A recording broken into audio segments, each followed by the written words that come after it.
Mä sain just kutsun hammaslääkäriin. Vähän pelottaa, onks reikiä. Ei, mä kävin siitä just viime viikolla. Ei se edes ollut paha. Ja mä saan sieltä tosi hyviä vinkkejä, että miksi suun terveys kannattaa pitää huolta ja miten siitä pitää huolta.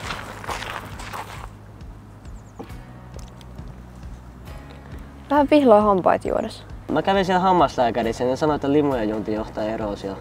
Ja sit se voi aiheuttaa vihlontaa. Voisiko se johtua sullakin siitä? Mä oon kyllä sen käynnin jälkeen koittanut juo enemmän vettä. Happamat juomat, kuten mehut, limut, urheilu- ja energiajuomat, marjamehut, jäätee, light-juomat ja makuvissyt sekä happamat hedelmät aiheuttavat hampaan pinnan liukenemista eli eroosiota. Jos hampaissasi on eroosiomuutoksia, ne saattavat vihloa. Hei, kokeillaanko sut temppua? En mä tai jaksaa ne. Mä en koko päivän syön oikein mitään. Mä nyt otan tää energiajuomaa ja suklaata, jos vähän piristys. No, mä kyllä syön koulussa niin hyvin, että mulla on paljon energiaa. Jaksat paremmin, kun syöt säännöllisesti ja terveellisesti.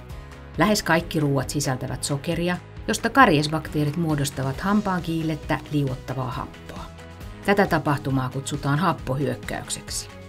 Mikäli happohyökkäyksiä on useita päivän aikana, ei hampaan pinta ehdi uudelleen kovettua ja näin hampaan pinnalle alkaa syntyä reikiä.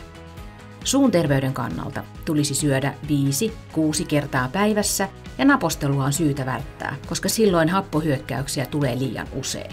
Ruokajuomaksi on hyvä valita rasvatonta maitoa, piimää tai vettä. Vesi on paras janojuoma.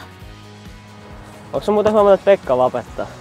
Joo, se sanoo, että se on jotenkin parempi tupakkaan verrattuna. Sähkösavukkeet sisältävät erilaisia kemikaaleja, joiden pitkäaikaisia vaikutuksia keuhkoihin hengitettynä ei vielä tunneta. Tupakkatuotteet aiheuttavat hampaiden ulkonäköön liittyviä haittoja ja tämän lisäksi ne aiheuttavat vaarallisia sairauksia, kuten syöpää.